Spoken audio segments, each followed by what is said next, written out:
मित्रों, राम राम।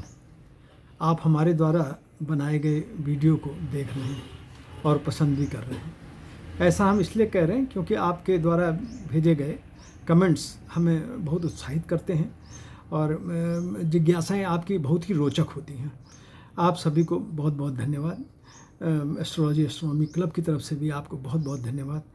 मेरा नाम डॉक्टर सुशील टिमरी है और मेरा व्हाट्सएप नंबर 9839083928 है। पूर्व में हमने भगवान सूर्य द्वारा जागृत भाव यानी उठने और उगने की चर्चा की थी और हमने जाना कि हमारे जगत पिता अपने पुत्रों को उठाकर कर्म की दिशा में काम करते हैं, यानी कर्म को दिखाते हैं, जो कि अन्य ग्रहों द्वारा की रश्मियों द्वारा संपादित होता है। अब हमारे द्वितीय ग्रह यानी चंद्रमा से मिलने वाले भाव की चर्चा करते हैं। सूर्य पिता के समान आचरण करते हैं, तो चंद्रमा हमें प्यार का भाव देता है। प्यार का यह भाव हमें अपनी माता और माँ से मिलता है, जो कि हर क्षण मिठास देता है, जैसे कि माँ के हाथ का खाना, बोली, भाषा, जन्मभूमि यानी गांव, त्योहार, पूजा आदि ऐसी ये जीवन की मिठास है जिनका स्वाद या अनुभूति वैसी ही है जैसी कि माँ द्वारा पहचान कराए गई उस परम शक्ति की या परम पिता परमेश्वर की। यह हमारी वसुंधरा से अलग होकर उसकी परिक्रमा करता चंद्रमा उपग्रह है, जो कि सूर्य से प्रकाश लेकर शीतलता फैलाता है और अपने प्रभाव के कारण ग्रहों में गिना जाता है। अपनी रश्मियों से प्रकृति में प्यार की मिठास की अनुभूति एवं शीतलता देता उक्त ग्रह जीवों में माँ के प्यार और उसके मन यानी दिल की सक्रियता का कारक है। इसका प्रभाव मानव मन पर पड़ने के कारण इसकी अनुभूति को भाषा में व्यक्त कर पाना बड़ा मुश्किल है, क्योंकि अनुभूति है ना, ये एसेंस होती है जो कि बड़ी मुश्किल, आप इसको भाषा में व्यक्त नहीं कर पाएंगे। चंद्रमा वृष राशि में उच्च का और अपने से 7वीं राशि यानी वृश्चिक में नीच का होता है और कर्क राशि में स्वराशिस्थ होता है। अपनी उच्च राशि में मानव को श्रद्धा और समर्पण का भाव देता है और वहीं अपनी नीच राशि में इसको और कोणांशों में कमी इसमें समर्पण का अभाव लाती है और अधिकतर घृणा भर देती है। वो घृणा ऐसी होती है जो कि अंधविश्वास के काफ़ी करीब होती है। चंद्रमा की कमज़ोर और कम डिग्री आस्था में मतलब जो कमज़ोर डिग्री है उसकी अवस्था में जातक को चांदी का कड़ा दाहिने हाथ में धारण करना चाहिए। वहीं नीच की अवस्था में जातक को पूर्णमासी की खीर खानी चाहिए। देखिए, यहाँ मैं पूर्णमासी की खीर कह रहा हूँ। पूर्णमासी की खीर माने पूर्णमासी के दिन चंद्रमा को खीर बनाकर चंद्रमा की रश्मियों को उसमें आत्मसात करते हैं, बाहर रखते हैं, उसके बाद उसको सेवन करना चाहिए पूरे परिवार के साथ। स्वराशिस्थ होने पर जातक को चांदी का गोल छल्ला कनिष्ठिका में धारण करना चाहिए।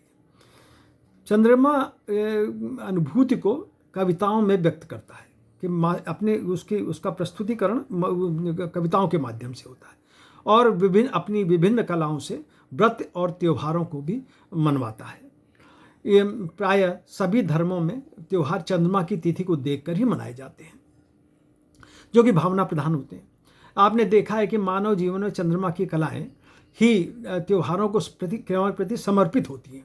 इस ग्रह के प्यार के भाव में वह शक्ति है जो कि हम कहीं भी रहें, यानी हम कहीं कितनी भी तरक्की कर लें, अपनी जननी माँ, अपनी धरती माँ, और मतलब धरती माँ माने गांव की गोद में ही त्यौहार मनाने की लग हमारे अंदर रहती है। बिल्कुल त्यौहार मनाने की लालसा रहती है। चंद्रमा पृथ्वी की परिक्रमा करते हुए जब पृथ्वी और सूर्य के मध्य आ जाता है तो उस समय चंद्रमा का अंधेरा भाग ही हम देख पाते हैं। उस चंद्रमा की इस अवस्था को अमावस्या कहते हैं। लगभग 15 दिन बाद चंद्रमा बढ़ता हुआ दूसरी ओर आ जाता है। यही मतलब चंद्रमा जब दूसरी ओर जाता है तो उसका चमकता हुआ भाग दिखाई देता है। उस स्थिति को हम पूर्णिमा कहते हैं। पूर्व में मैंने आपको जगत पिता सूर्य का प्रभाव हमारे जनक पिता पर कैसे पड़ता है कि वह अपने पुत्रों को प्रातः सोता देख करके क्रोध में आ जाता है। जो हमारे जनक पिता होते हैं वो हमको लेटा हुआ देख के, सोता हुआ देख कर क्रोध में, क्योंकि वो समझते हैं ये कर्म से पीछे हो गया। वहीं चंद्रमा का प्रभाव हमारी जननी माँ पर पड़ने के कारण वह पुत्र को बचाने के लिए उसको तर्क देती है कि अरे देर तक पढ़ता रहा हो, रात में देर तक पढ़ा है, थक गया है, सोने दो। ये देखिए, ये हर घर का सुबह का विवाद होता है। वो कहेंगे तुम्हारे लाड़ प्यार ने बिगाड़ दिया है। अब देखिए, पुत्र को ना पिता परेशान कर रहा है और ना माँ ही बिगाड़ रही है। अंतर दोनों ग्रहों के प्रभाव का है। पिता बेटे को कर्म भाव से पिछड़ने के कारण क्रोधित हो जाता है और माँ चंद्रमा के शीतल भाव के कारण उसको भाग्यशाली बताती है, कर हो जाएगा, समय सबका आता है, ऐसी बात नहीं है, ये सब होता है।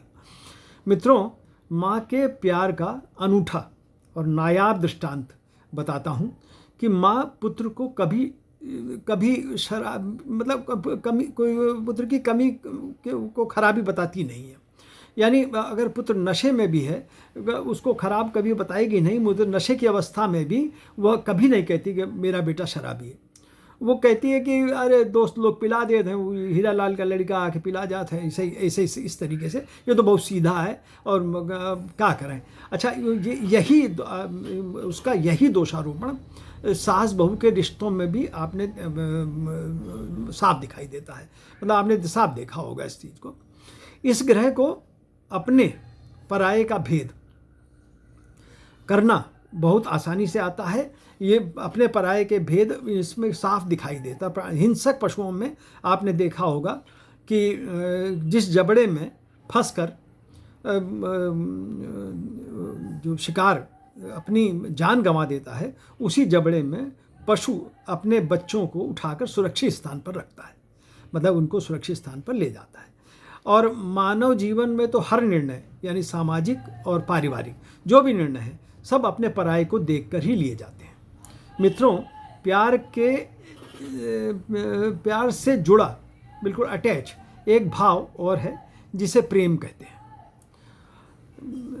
बोली भाषा में दोनों एक जैसे जरूर लगते हैं, लेकिन इनकी केमिस्ट्री बिल्कुल अलग अलग है।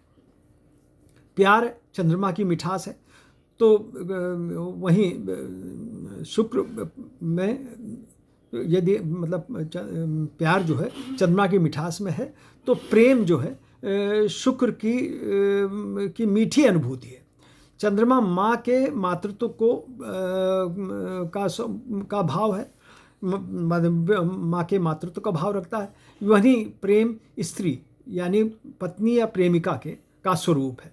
यही कारण है कि प्यार को बेटा ही आत्मसात कर सकता है, यानी वो जो इंडिविजुअल होती है उसका बेटा ही उसको महसूस कर सकता है अपनी माँ के प्यार को। और वहीं प्रेम को पति या प्रेमी